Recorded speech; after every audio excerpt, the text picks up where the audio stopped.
Fala galera, sejam muito bem-vindos a mais um vídeo do canal Mundo de Renda. Hoje nós vamos tratar do JSRE11, o fundo de lajes corporativas da Safra.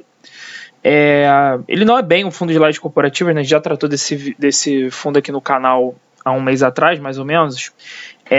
Ele é um fundo que tem um mandato amplo, né? Como se fosse um hedge fund, mas hoje ele está alocado aqui mais de 90% em lajes corporativas, então a gente pode classificá-los como lajes corporativas. Bom, esse fundo, por que eu selecionei ele hoje? Ele vem experimentando uma queda bastante acentuada nos últimos dias, tá? Como vocês podem perceber aqui, ele fechou o ano a R$ 73 e hoje, 20 dias depois, tem uma queda aqui de quase 12%. Essa queda se acentuou aqui depois do dia 11, que foi a divulgação do último relatório gerencial, né? Aqui tem quase 6% de queda depois disso. E as razões estão nesse relatório gerencial e algumas informações que ele passa lá para a gente. E eu vou tratá-las daqui com vocês, tá? O fundo está também aqui numa quase mínima histórica, né? Se a gente considerar os últimos 5 anos aqui, que é o máximo de tempo que o Status Invest dá para a gente, ele está no seu mínimo valor histórico. Está entregando um yield aqui em linha com o yield de mercado, né? Por volta de 9% para lajes corporativos. E ele vem apresentando um desconto sobre o valor patrimonial muito grande aqui, de 43% agora. Vem entregando aqui religiosamente os seus 49 centavos. A gente vê que essa entrega de 49 centavos aqui foi basicamente desde março do ano passado, né? Que ele vem entregando os mesmos 49 centavos. E o último rendimento dele, que foi pago agora dia 13 também, entregando os 49 centavos, ainda não está com esse rendimento aqui, mas é para ele estar aqui nessa coluninha aqui, deve ser algum erro no Status Invest. E vamos por que interessa, né? Vamos entender um fundo com um PL bastante grande, aqui mais de 2 bilhões, né? Então um fundo grande, com uma boa liquidez também diária. E vamos entender aqui o porquê desta queda. Maravilha? Vamos abrir aqui o relatório gerencial do fundo. Esse relatório gerencial, como eu disse, saiu dia 11. Ele trata lá do mês de dezembro. Beleza? O fundo tem feito um trabalho muito bom de gestão ativa, tá, ao meu ver. Você pegar os últimos 3 ou 4 relatórios gerenciais, todo relatório tem locação nova, ele consegue locar, diminuir vacância. Então ele aqui inicia falando que o mês de dezembro foram assinados 3 novos contratos de locação, aproximadamente 2.000 metros quadrados alocados, 2 locações foi no edifício paulista. Esse edifício paulista, por exemplo, foi reduzida a vacância dele de 30% para 4% no último TRI, um excelente trabalho de gestão aqui, representando uma redução de 85% da área vaga do imóvel. A outra locação foi no Complexo Rocha Verá, que eu vou falar um pouquinho mais dele já, e teve um distrato também no Tower Bridge aqui, de 679 metros quadrados. Então teve um saldo positivo bastante grande em dezembro aqui, do ponto de vista comercial de locações de espaços vazios, né? Você vê que a vacância em 2022 ele sai de 14,4 para 8,8, né? Uma queda de 5,6, redução de 40% da vacância. Foi um trabalho muito bom que o fundo fez nesse ano, tá? O que acontece? Porque a partir daqui desses 2 parágrafos aqui, para mim, é a causa dessa queda mais acentuada do fundo esse mês, tá? Ele indica que a RMG, que é a renda mínima garantida, referente à compra, essa última compra que ele fez aqui, que foi desse edifício Rocha Verá, ela está em aproximadamente 7 milhões, e a projeção aqui com o uso mensal desse saldo, ele vai ser consumido até abril de 2023. Como essa RMG aqui deve funcionar, tá? Ele deve ter sido tipo um caixa que foi disponibilizado lá, e conforme ele não locava os imóveis desse edifício, ele podia consumir esse caixa nesse passo. Por exemplo, eu estou com 100% do imóvel ainda vacante, ele tinha direito a, sei lá, 1 milhão. No mês seguinte eu estou com 50% dele vacante, ele pega 500 mil. E, enfim, esses valores devem estar setados, né, o valor do metro quadrado vacante, quanto que valia, só que tem era um caixa lá que é finito e ele está chegando ao seu fim, aqui, como ele indica, de 7 milhões. Tá? E vai chegar ao fim aqui em abril. Isso significa que, caso ele não zere a vacância física e financeira, né, isso é muito importante, até abril, provavelmente a gente vai experimentar aqui uma queda nos rendimentos, tá? Então esses rendimentos de 0,49 aí vão cair para alguma coisa ali abaixo disso.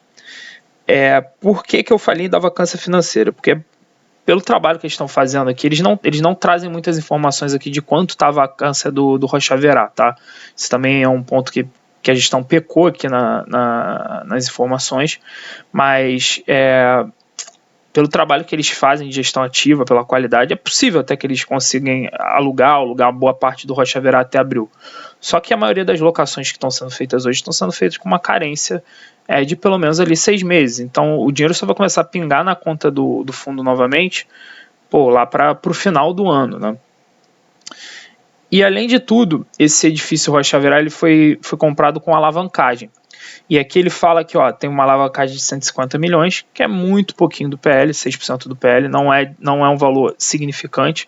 Lembrando que o fundo, depois da divulgação desses dados aqui, caiu 6%, é como se tivesse perdido 6% do PL, o que, ao meu ver, não faz muito sentido. Tem um prazo de vencimento em fevereiro de 2023. Então ele está falando, tem uma conta que vai vencer agora em fevereiro de 2023, mas ele já tranquiliza aqui falando, o vencimento vai ser prorrogado e está sendo renegociado os termos. Provavelmente ele deve estar com uma taxa muito baixa, né, porque foi feito lá atrás essa alavancagem, então ele está falando, eu te dou uma taxa melhor, mas se deixa eu pagar mais lá na frente. E essa troca, né, de vencimentos e troca de taxa, é o que a gente chama de rolagem de dívida, né, vai poder amortizá-la no melhor formato. E aqui ele dá 3 possíveis soluções. Venda das posições que ele tem em cotas de FIIs, ele tem uma percentual aqui até relevante do PL investido em outros fundos de investimento imobiliários, tá? A gente vai ver se cobre 150 milhões ou não, já adianto que não cobre tudo. Ou venda integral parcial de algum ativo, ou então fazer uma emissão de cotas, caso esteja no nível da cota patrimonial. Essa opção 3 aqui, esquece, né? A gente está vendo aí que o fundo está 60 e poucos e o patrimonial dele está 120. Pagando 0,49 e agora até menos, possivelmente, tem a menor chance, com a taxa Selic a 13,75, tem a menor chance que dentro desse ano seja possível fazer, assim, menor chance também, eu posso morder minha língua, né, mas é muito improvável que nesse ano esse fundo consiga fazer qualquer tipo de emissão acima do valor da cota patrimonial, tá certo? Aqui ele fala que adicionou um contrato de prestação de serviço com a XP de formação de mercado. Eu particularmente não entendi, porque o fundo tem uma liquidez boa, não precisa desse tipo de serviço. E é mais um dinheiro aí que sai, né, despesa operacional do fundo. Né? Também teve a reavaliação de valor justo a mercado, né, dos ativos, o que gerou uma desvalorização do valor patrimonial de 0,5%, pouca coisa, quase nada. Eles trazem um gráfico aqui de projeção de incremento de resultado, né? Conforme vencimento de carências previstas, que eles já desses contratos novos que eles vêm conseguindo fechar novas locações aí nos últimos meses, né? Como eu venho falando, essa gestão ativa deles. E aqui eles trazem um cronogramazinho levando em consideração as carências, tá? Que eles deram que vão vencer. Então, basicamente, eles falam que todo aquele trabalho de gestão ativa que eles fizeram ao longo do ano passado, ele tem uma carência, tem um tempo para ele aparecer no resultado, e esse aqui é o tempo que vai aparecer no resultado. A gente já vai experimentar aqui 1 centavo por cota de melhoria, né, do resultado do fundo, a partir de maio 2, em junho 4, em julho 5, 5, até chegar aqui em outubro, que vai apresentar 6 centavos a mais por cota desse resultado adicional gerado por essas locações que foram feitas nesse ano de 2022. Tá? Aqui no seu rendimento de 49, beleza. Aqui está a DREzinha do fundo, como a gente vê que o resultado gerado é muito justo do resultado distribuído, beleza? Então, o que tudo leva a crer que quando acabar aquela RMG lá do Rocha Verá, esse 0,49 aqui vão cair. Agora, vão cair para quanto? Para isso a gente precisava dos dados de vacância do Rocha Verá, que ele não abre aqui, tá? Mas eu não me surpreenderia aqui cair uns 5 centavos, pelo menos, tá? Aqui o histórico de rendimento versus o resultado por cota, você vê que ele vem aqui desde julho quase como um reloginho, né? Distribuindo 49 e rendendo 49, 48, 49, 49, 49. Então ele está entregando tudo que ele não está fazendo reserva, está entregando tudo que ele gera ali bem justinho, tá?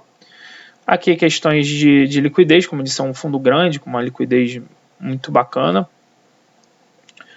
Ó, a liquidez média mensal dele 36 milhões, é mais de 1 milhão por dia. Para que vai contratar a XP como formador de mercado? Não faz o menor sentido na minha cabeça isso. Aqui é um pouco da carteira, ó. A gente vê que o Rocha Verá, ele representa 18% da carteira do fundo. A gente não sabe quantos por cento aqui está vacante, então a gente não consegue fazer aquela conta de quantos centavos o valor de distribuição pode cair, tá? E aqui a carteira de FIIs dele. A maior parte da carteira de FIIs dele está no HGPO, que é um excelente ativo, né? Só que, como a gente disse, ele tem uma dívida de 150 milhões. A carteira de FIIs dele está em 90 milhões. Então, mesmo liquidando essa carteira inteira de FIIs, ele não amortiza 100% dessa dívida, né? Então, a gente tem que ficar ligado aqui no que vai acontecer.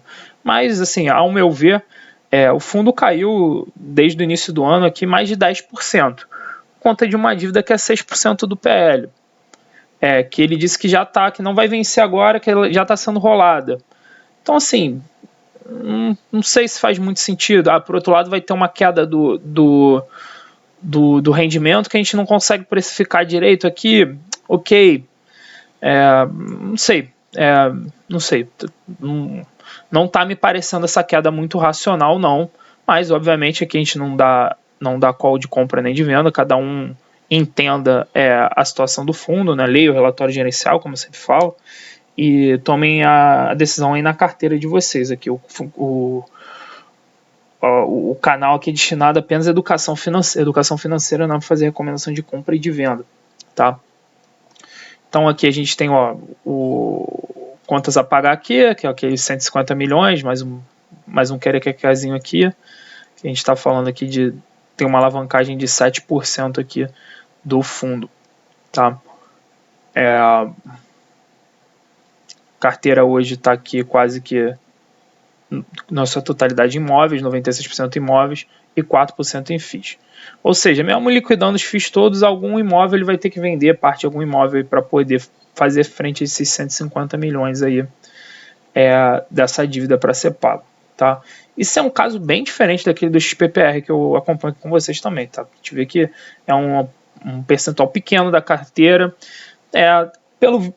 Ao andar da carruagem, essa alavancagem não foi muito bem feita, né? Porque está descasada, com fluxo, ele vai ter que rolar essa dívida agora, ele não se preparou para pagar ela no prazo correto, as condições de mercado não estão boas para fazer emissão, mas é aquela coisa, né? Ele fez com 6% do PL, e não lá no caso dos PPR, que eu acho que, se não me engano, são quase 60% do PL, né, da dívida. Lá a situação é realmente periclitante, né? Aqui um pouco das receitas, com a taxa de reajuste. Aqui também vencimentos revisionais, pouca coisa aqui em 2023, não tem muito que se preocupar com isso esse ano. O grosso dos reajustes agora no segundo trimestre, no quarto trimestre. Aqui os inquilinos de boa qualidade. Falando um pouco aqui dos imóveis, né, Tower Bridge e tal. Aqui o complexo Rocha Verá e tudo mais. Aqui que ele tem, o conjunto tem 124 vagas. Hoje a vacância física dele tá em 25%. Que dá pra gente fazer aquela conta um pouco aproximada, né? Porque ele diz aqui que ele tá com vacância física de 25% e o fundo detém 40%.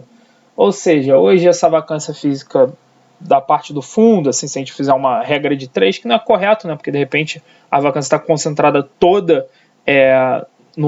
nas lajes que o fundo é proprietário, mas fazendo uma conta aqui, uma estimativa, isso aqui a gente vai estar falando de uma vacância física de 10% aqui, né?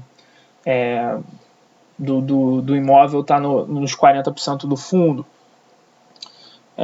Só que aí ele não dá os dados aqui, ele não abre os dados de qual é o valor de metro quadrado, ele fala só da vacância física, não faz a conta da vacância financeira, então é difícil estimar o quanto o rendimento vai cair a partir de abril, muito possivelmente, né? Seria legal a gestão abrir esses valores aí e divulgar isso para a galera não ser pega de surpresa. Aqui os outros imóveis e tal. Esse edifício aqui no Rio de Janeiro, com um excelente edifício na Praia de Botafogo. Aqui os fundos imobiliários, o HGPO, que é um ótimo imóvel aqui. É isso, galera. Espero que vocês tenham gostado. Quem gostou, por favor, curta o vídeo. Siga o canal aí, se inscreva no canal, compartilhe o vídeo com os amigos. Qualquer dúvida, crítica, sugestão, só soltar aí no comentário, beleza? E é isso. E até o próximo vídeo da semana. Valeu, um abraço e tchau!